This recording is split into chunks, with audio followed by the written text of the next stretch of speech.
جی السلام علیکم. وعلیکم السلام. جی فرمائیے. جی حضرت آپ سے 2 سوال پوچھنے تھے انوائرمنٹل پالوشن کے متعلق. پہلے تو یہ کہ بہت ہی آپ نے یونیک ٹاپک چنا ہے, تو بڑی خوشی ہو رہی ہے آپ کا پروگرام دیکھ کے, معلومات میں بہت اضافہ ہوتا ہے. ماشاءاللہ. حضرت ایک سوال یہ تھا کہ دنیا میں کچھ جگہیں ہیں, ممالک ہیں جو کہ اپنی آبادی پہ پابندی لگا دیتے ہیں صرف 2 بچوں کی یا 1 بچوں کی, جس کو کہتے ہیں کہ اگر زیادہ بچے ہوں گے تو اوور پاپولیشن ہو جائے گی, جس سے ماحول خراب ہوگا اور انوائرمنٹل پالوشن بڑھے گی. تو اس میں اسلامی پرسپیکٹو کیا ہے؟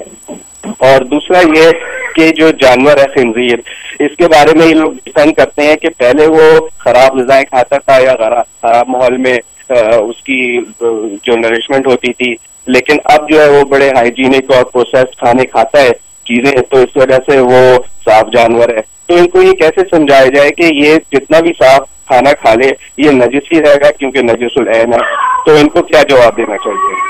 دونوں بڑے خوبصورت سوال ہیں. پہلے تو انہوں نے جو بڑا اچھا سوال کیا, بچے 2 ہی اچھے, اس کے بارے میں کیا فرمائیں گے؟ ہمارا دین کیا کہتا ہے بچے 2 ہی اچھے کے بارے میں؟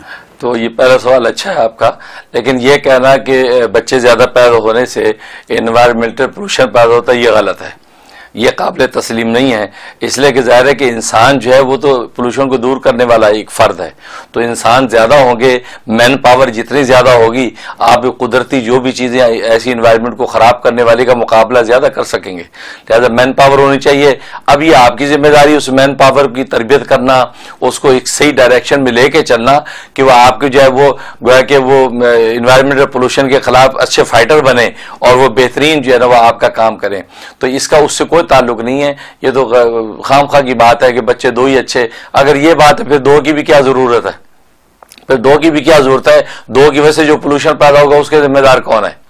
تو اس لیے یہ بالکل نانسنس بات ہے. اسلامی نقطہ نظر سے بچوں کی جو لمٹ, بلکہ وہ اس عورت کو تو پسند کیا گیا ہے جو زیادہ بچے جننے والی ہو, کیونکہ نبی کریم صلی اللہ علیہ وسلم نے فرمایا کل روز قیامت میں اپنی امت کی کثرت پر جو ہے فخر کروں گا. اور آپ نے جو اس خاتون کی تعریف فرمائی ہے کوئی زیادہ محبت کرنے والی, زیادہ بچے پیدا کرنے والی ہو.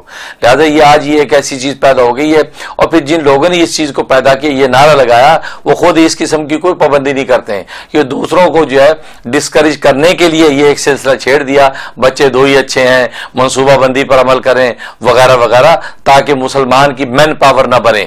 تو یہ مین پاور کو روکنے کے لیے ایک نعرہ ہے, ورنہ خود یہ قومیں جو اس چیز کی قائل نہیں ہے. ان کو موقع ملتا تو بچے پیدا بھی کرتی ہیں اور بچے اڈاپٹ کر کے اس کی جو ہے اپنے طریقے پر تربیت بھی کرتی ہیں.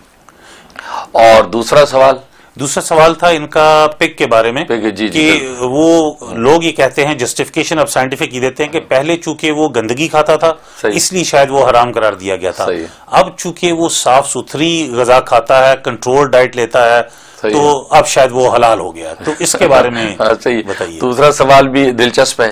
اصل میں یہ اس کے صاف اور پاکیزہ ہونے سے اس کا تعلق نہیں ہے.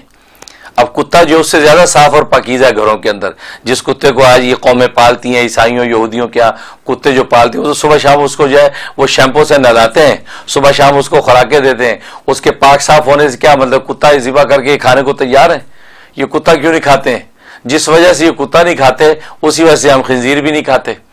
تو بات یہ کسی چیز کے صاف پاک ہونا اس بات کی دلیل نہیں ہوتا کہ اس کو کھایا بھی جا سکتا ہے. ٹھیک ہے, بڑی اچھی بات ہے, آپ نے انوائرمنٹل جو ہے وہ آلودگی سے بچنے کے لیے اس کو بڑا پاک صاف رکھا ہے تاکہ اس سے مزید کوئی ایسے وائرس پیدا نہ ہو, بیماریاں پیدا نہ ہو.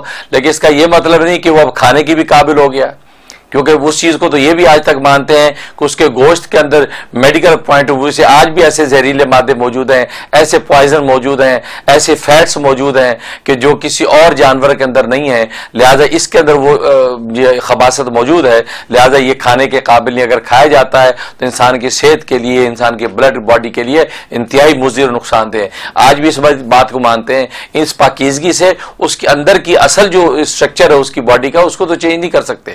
اس کے اندر جو ہے جو وائرس ہے, جو اس کے اندر جو ہے زہریلا مادہ اس کے اندر موجود ہے, اس کو تو ختم نہیں کیا جا سکتا. اور آج بھی وہ جب مارکیٹوں میں اس گوشت کو دیکھیں, چند دن کے بعد اس میں کیڑے پڑے نظر آتے ہیں, اور یہ ہے کہ مزاج بن گیا, وہ کیڑے والا بھی کھاتے ہیں لوگ.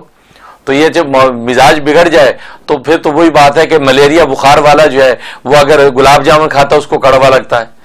ملیریا بخار، اور جس کو سانپ ڈس لے اس کو پیاز کھلائے تو پیاز اس کو میٹھا لگتا ہے. اصل اندر کا مزاج جیسے بگڑتا ہے وہ چیزیں جو ہے وہ اصل ذائقہ ان کو پتہ نہیں چلتا. ایسی جب دینی مزاج، روحانی مزاج، ایمانی مزاج بگڑ جائے تو خنزیر ان کو اچھا لگنے لگتا ہے، بکرے گوشت میں ان کو مزہ نہیں آتا. لہذا اس کا اعتبار نہیں. تھینک یو ویری مچ مفتی صاحب.